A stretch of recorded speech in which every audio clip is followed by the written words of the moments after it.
All right, Moon Knight, one of the best DPS in the game. You see him banned all the time. Let's just get right into it with the overall how to play. So starting off with his base attack, his left click is going to throw out 3 discs that will bounce around on enemies. If there's only one enemy, they will not bounce back, so you actually deal more damage the more enemies that are around. Headshot damage is really important, and it's 3 separate projectiles, so when they are moving, you need to do it and lead your attacks. So headshots will not bounce into other headshots. Headshots will only count for the first time you throw at an enemy. The melee is a 3-step combo with same melee damage universally, but the third attack will do a little more damage, and it will bounce the enemy back a little bit, which has some utility in some edge cases. Okay, next up is the Moon Blade. It is a right click. It is basically the same attack as your main projectile, except it does a lot more damage, and you have a cooldown for it. Your cooldown can reset up to 2 times, so you can use 2. When you throw it at an enemy and you connect, for each rotating hit, you will gain 25 over shield, which is really nice. Next up is the Ankh, what everyone hates about Moon Knight.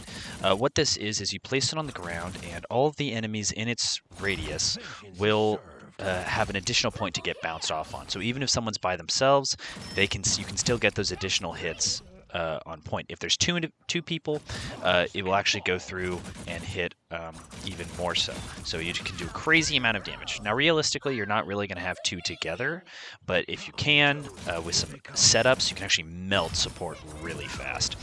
What's really great about this is, as you can see, you can only have 2, but even if you can't see the opponent, you're able to still do some damage. So a really good part of this is putting this on a wall, putting it in a location where they can't easily see it. They walk in, and then you're able to hit an opponent before you can look at them.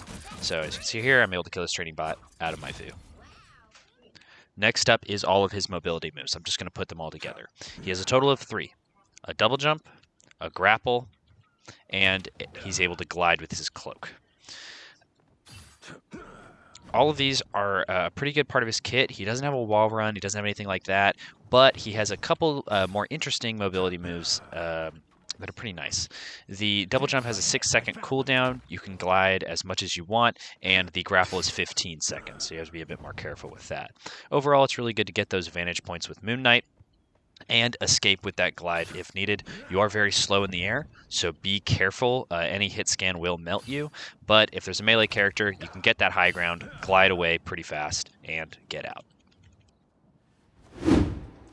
Next, let's talk about the team up with Cloak and Dagger. So Cloak and Dagger is the anchor for this in particular team up. When Moon Knight activates it by pressing the C key or using the ability Activate button, he becomes invisible in the range. So, and you continuously gain HP in it. So as you can see right now, I'm going to activate the cloak after getting hit, and I will slowly start to regenerate health. It's pretty quick health regen. You're not visible to enemies even while attacking. Now, the cloak doesn't last very long, so be careful. But what's really unfortunate, though, is that if you get hit while you're in the cloak, you have to wait a full 2 seconds before you become invisible again.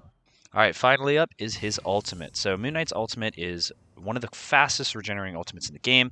The Moon haunts you. You're going to hear it pretty often.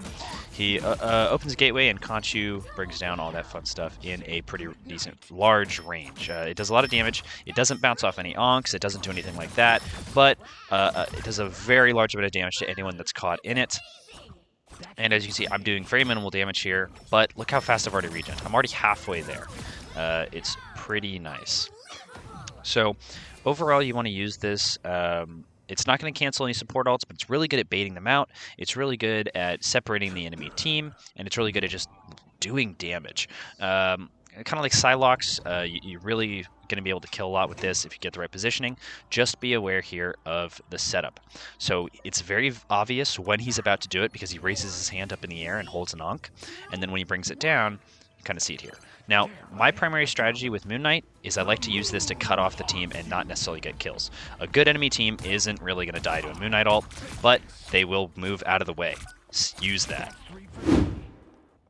Okay, now we're on to the breakdown part of the video, so we're going to go over a match here on Wakanda on defense. And Moon Knight's a fantastic defense character. So as you can see, Angela dives. I use my Ankh to pull her in so it stops her mobility, and she's stuck.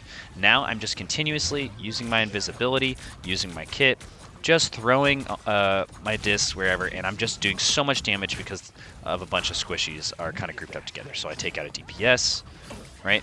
And always go for the enemy that's most stationary. You don't necessarily have to go for the weakest enemy. While you will do the most damage, if you pick the target that you're most likely to hit and most obvious, you can expect a lot of bounces, a lot of damage, and that ult build. Already in the team fight, as you can see, I'm the first person in the game to get my ult by a large margin. I set it up, I separate the enemy team with the ult, and now I get a free kill on the Emma, and all the squishies get killed. So remember, use it in the backline, force the supports to not to have to heal each other or not heal their tanks. Tanks are separated, easy kill. All right, let's move on to this next part here. So Angela, I can hear her, she's going for the dive again. We expect it, she learns her lesson, runs away. We basically just keep them in this corner, doing all this. I ult again, separate, bring out the Cloak and Dagger ult early. I get a kill, and they're not even able to utilize it, and the Storm can't get in the ult. So we waste a large amount of the utility that Cloak and Dagger would have gotten here, because she didn't really have anyone to heal. I wait to throw my Ankh until the Cloak and Dagger ult ends so that it doesn't get destroyed, and then I just use my melee to push them back and discombobulate them so I don't get killed, and my team's able to clean up for the rest. That feels better. So there we have it.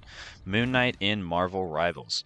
Very high damaging DPS, really good at messing up the backline, very good against anti-triple support, and overall a fantastic character. So use your Ankhs, be smart about them, don't waste your ultimates, but definitely use them often because of how fast they regenerate.